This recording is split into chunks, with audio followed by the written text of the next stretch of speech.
요한일서 5장 3절에서 4절의 말씀입니다. 우리 함께 읽도록 하겠습니다. 하나님을 사랑하는 것은 이것이니 우리가 그의 계명들을 지키는 것이라. 그의 계명들은 무거운 것이 아니로다. 물은 하나님께로부터 난 자마다 세상을 이기느니라.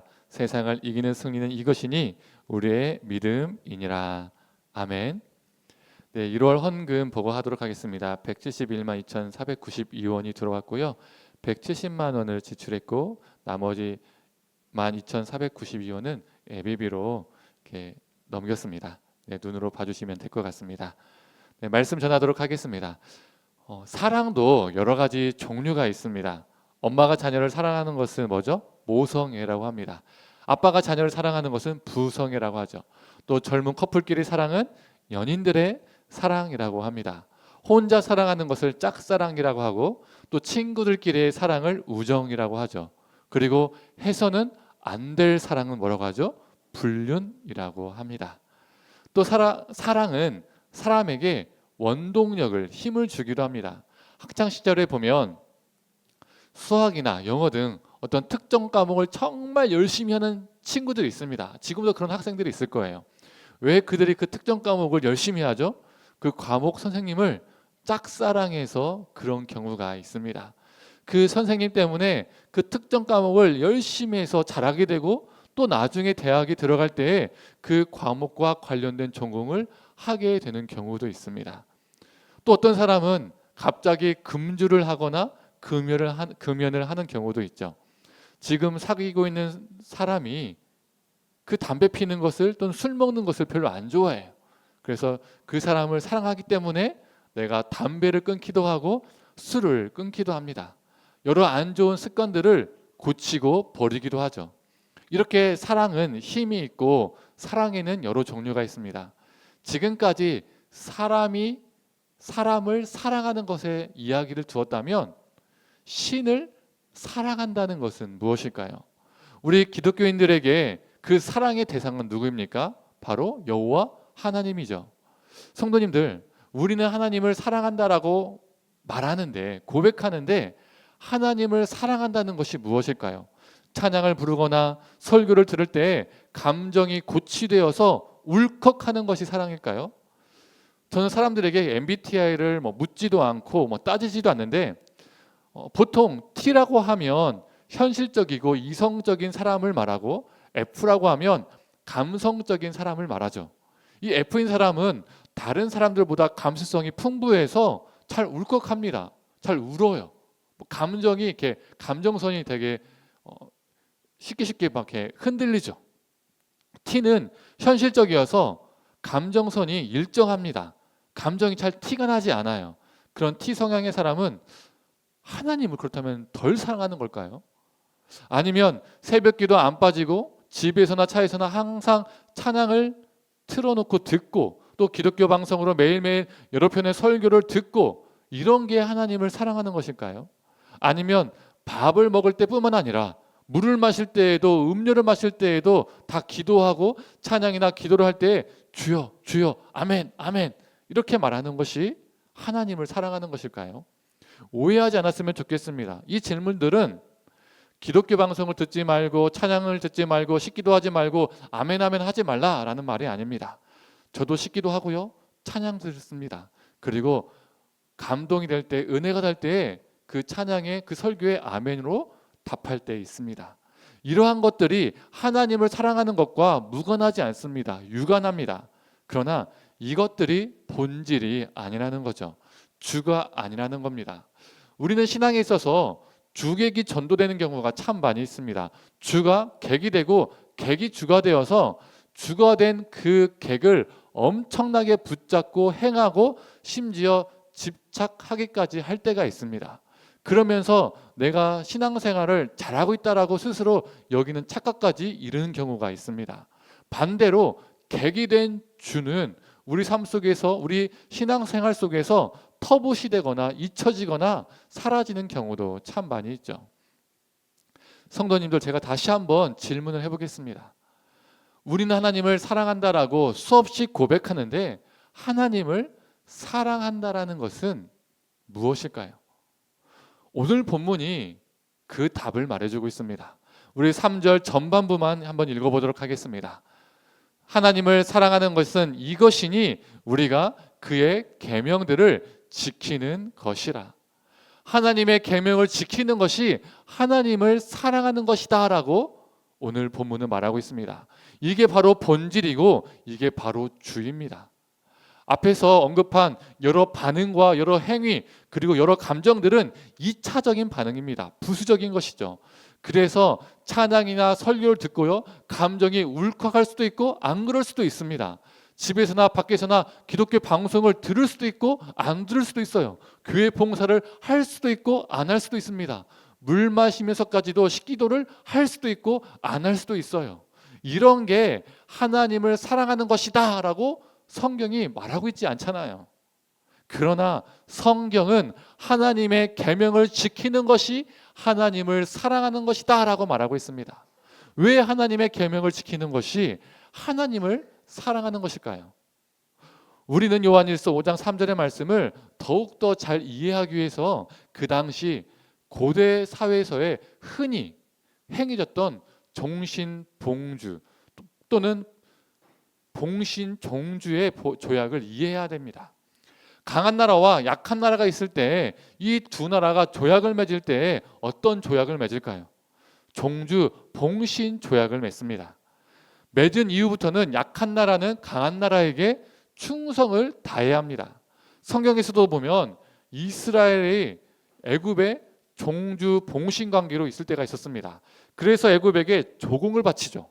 또 아수르와 바벨론에게 이 종주 봉신 관계를 맺어서 섬긴 적도 있었습니다. 아수르가 강할 때는 아수르와 종주 봉신 관계를 맺고 아수르에게 조공을 바치고 또 아수르가 망하고 바벨론이 강성해질 때는 바벨론과 이 종주 봉신 관계를 맺어서 바벨론에게 조공을 바치기도 했죠.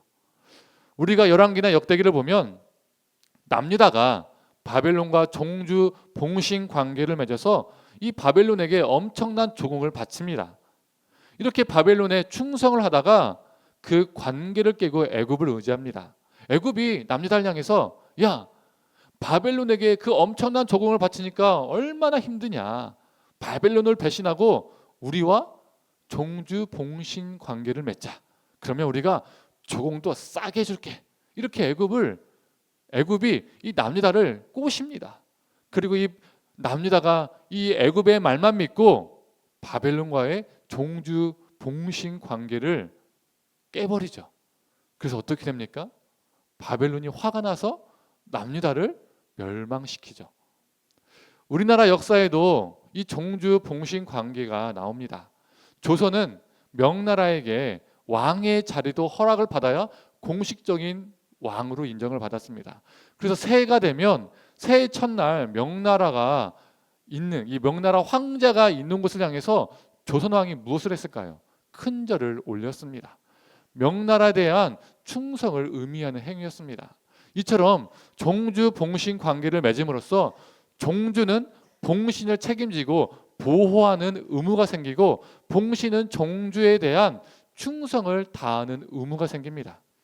하나님께서 애굽에서 고통당하는 이스라엘의 신음을 들으시고 하나님은 이스라엘을 애굽으로부터 건져내시기로 작정하셨습니다. 우리가 잘 아는 것처럼 하나님은 애굽에 10가지 재앙을 내리시고 이스라엘을 출애굽시키셨습니다. 그리고 출애굽한 이스라엘은 시내산에 도착하게 되었죠. 그리고 이 시내산에서 무엇을 합니까? 하나님과 이스라엘이 언약을, 즉 조약을 체결합니다. 바로 이것을 시내산 언약이라고 하죠. 이게 뭐냐면 시내산 언약을 맺음으로써 하나님은 이스라엘의 종주가 되시고 이스라엘은 하나님의 봉신이 되겠다라는 계약 체결입니다. 계약 체결. 하나님은 주인이 되심으로써 이스라엘을 돌보시겠다라는 약속을 하는 것이고 이스라엘은 하나님의 종이 되어서 하나님의 백성이 됨으로써 하나님께만 충성하겠다. 하나님의 말씀에만 순종하겠다. 하나님만 믿고 섬기겠다라는 언약을 체결하게 된 것이죠. 시내산에서 하나님과 이스라엘이 맺은 이 언약의 개념은 없던 개념이 갑자기 뿅 하고 생겨난 것이 아니라 그 당시에 일반적으로 존재했던 조약, 언약의 개념이었습니다. 그 당시 사람들이 충분히 이해할 수 있는, 이스라엘 백성들도 충분히 이해할 수 있는 그 조약을, 언약을 하나님이 이스라엘과 맺으셨던 것이죠. 그래서 이스라엘이 하나님을 사랑한다라는 이 말은 단순한 감정 고백이 아니라 하나님에 대한 충성심을 지키겠다는 의미입니다.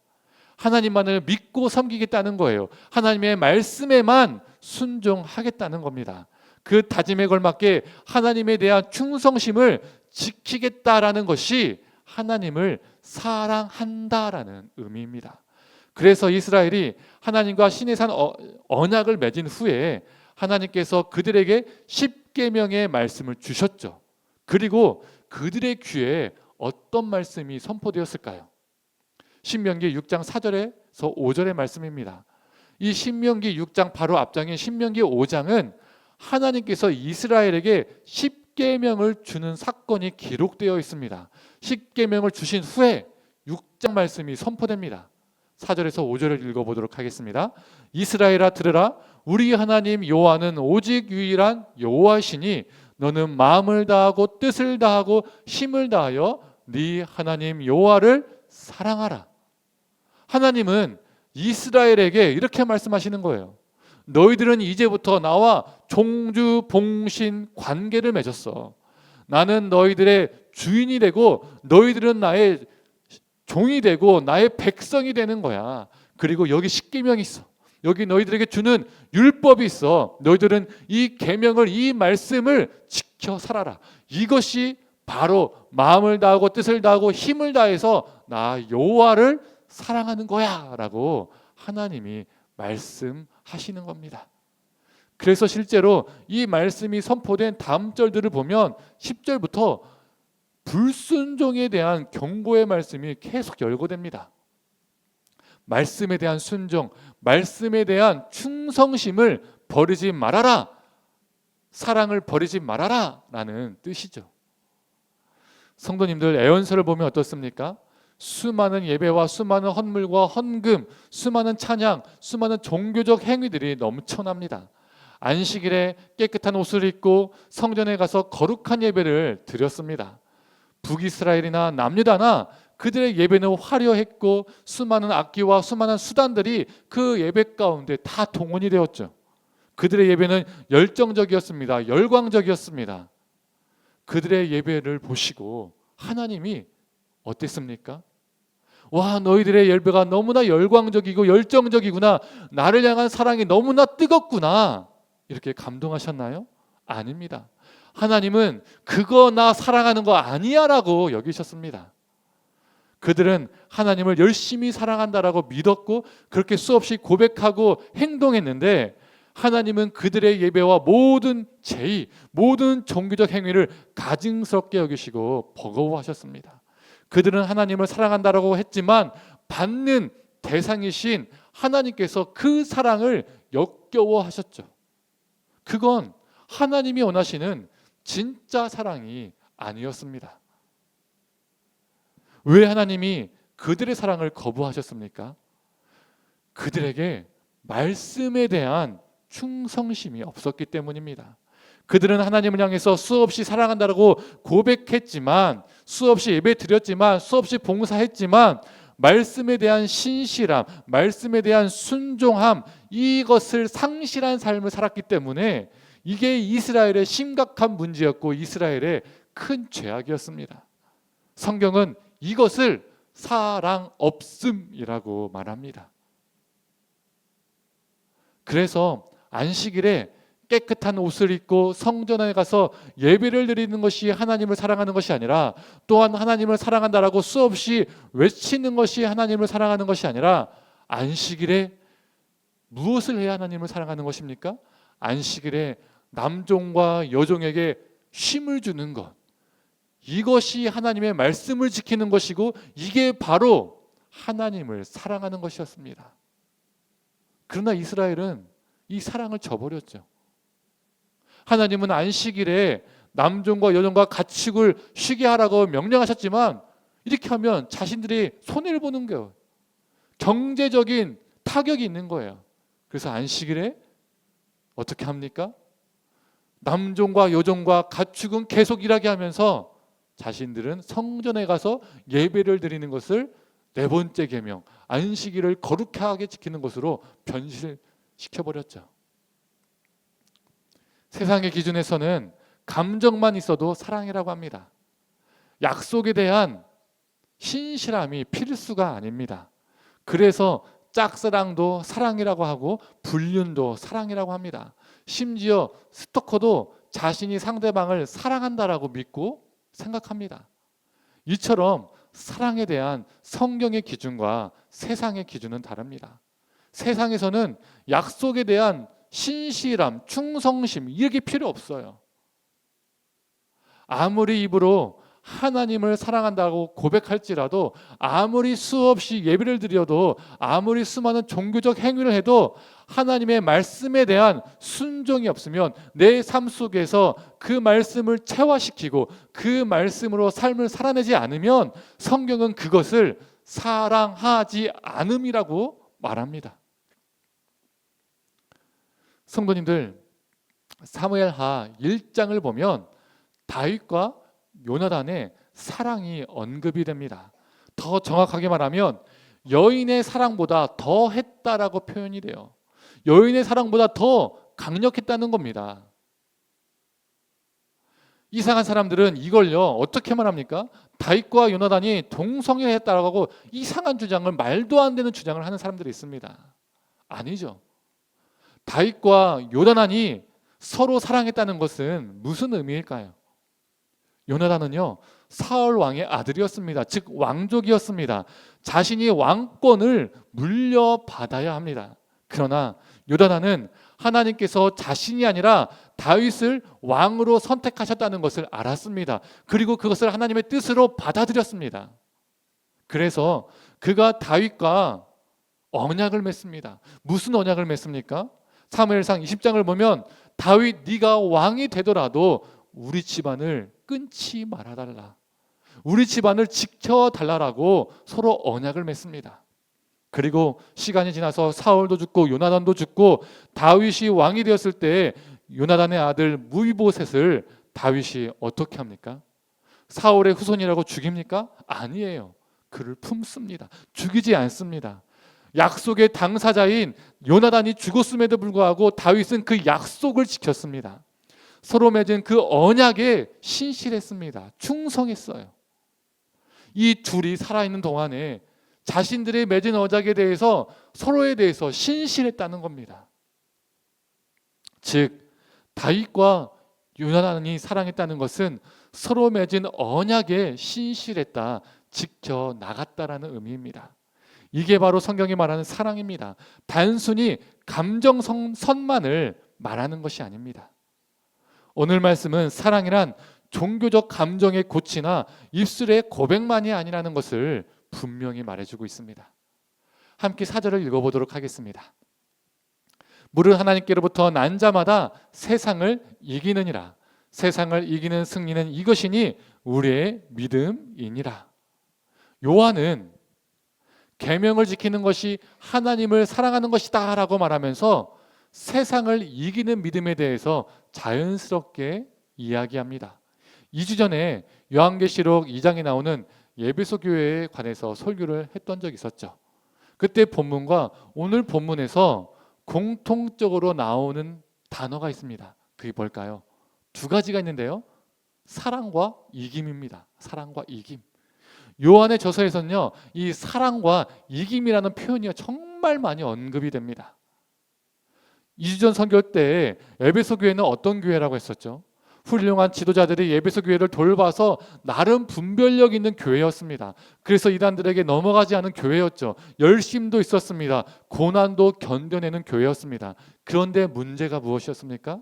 첫사랑을 버렸습니다. 즉 하나님을 향한 사랑을 방출시킨 교회였습니다. 왜 에베소 교회가 하나님의 사랑을 방출시켰습니까? 하나님 대신 세상을 사랑했기 때문입니다. 세상의 논리, 세상의 말을 더욱 지키고 따랐어요. 하나님의 말씀을 지켜 행하는 것이 아니라 세상의 논리, 세상을 사랑했다는 거예요. 세상의 문화와 가치관에 잠식되고 동화되고 그것들을 더 사랑하고 그것들을 더 사모했습니다. 그래서 예배소 교회를 향해서 주님께서 첫사랑의 감정을 회복하라 라고 말씀하시나요? 아닙니다. 하나님께서 이런 예배소 교회를 향해서 예전처럼 울컥하고 눈물 좀 흘려야지, 그 감정선을 네가 유지하고 있어야지 이렇게 책망하시나요? 아닙니다. 뭐라고 말씀하시나요? 처음 행위를 가지라. 즉 처음 행위를 회복하라라고 말씀하십니다. 이게 무슨 의미일까요?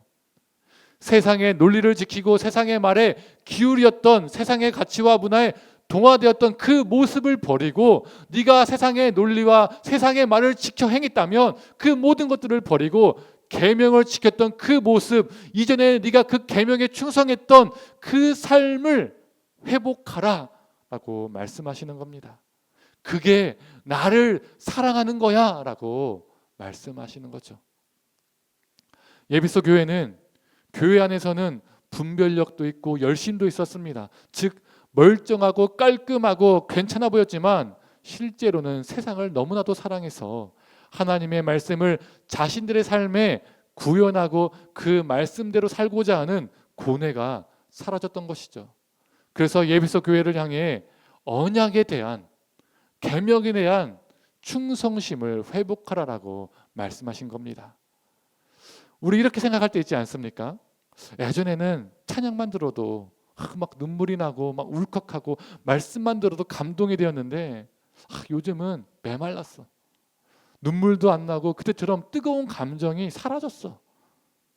그때처럼 회복되었으면 좋겠는데, 이렇게 생각할 때가 있지 않습니까? 그런데요, 우리가 정말 점검해야 할 게 무엇일까요? 우리의 감정선을 돌아보는 것이 아니라 내가 지금 하나님의 언약 앞에 신실하게 살아가고 있는가, 내가 지금 하나님의 말씀 앞에 충성되게 살아가는가, 이것을 돌아보는 것이 더 중요합니다. 감정을 무시하라는 게 아니에요. 무감정으로 하나님을 믿으라는 게 아니에요. 감정 하나님께서 주신 것이니까 감정이 일어날 수 있습니다. 사람의 성향에 따라서 내가 현실적인 T이면 다른 사람들보다 감정이 덜 올라올 수도 있습니다.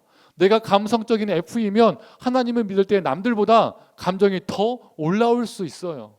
사람마다 감정선은 다릅니다. 그러나 내가 F이건 내가 T이건 중요한 것은 하나님의 계명을 충성되게 지켜 살아가는 것, 이것이 우리 하나님이 원하시는 사랑이라는 거예요. 우리 하나님은 네가 울컥하냐 안 하냐, 네가 감동하냐 막 이런 걸 보시지 않는다는 거예요.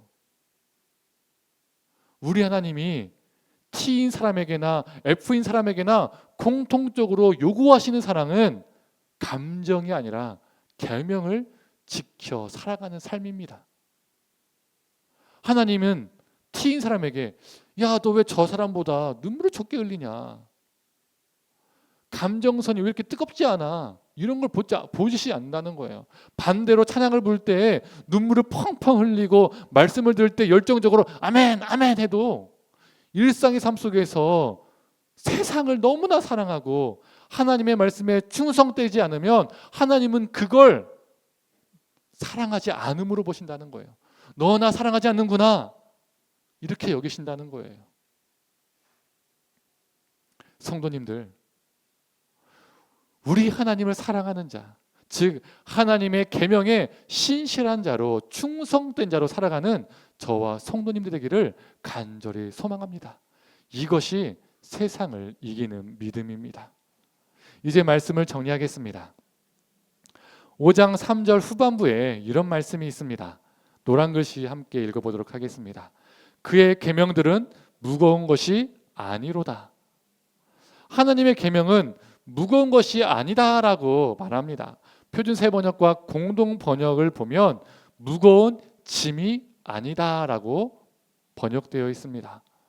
그런데 이 구절에 의구심이 들지 않습니까? 이 세상에서 하나님의 말씀대로 살다 보면 분명 힘들 때 있지 않습니까?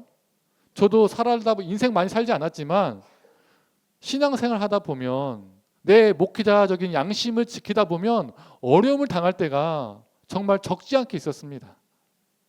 하나님의 말씀대로 살다 보면 손해 볼 때도 있고요, 억울함을 당할 때도 있고요, 아프고 상처 받을 때도 있습니다. 그런데 왜 무거운 짐이 아니라고 말하는 것일까요? 예전에 허니버터칩이 처음 출시되었을 때 품절 대란이 일어났던 거 기억하시나요? 사람들이 줄을 서서 사서 먹었습니다.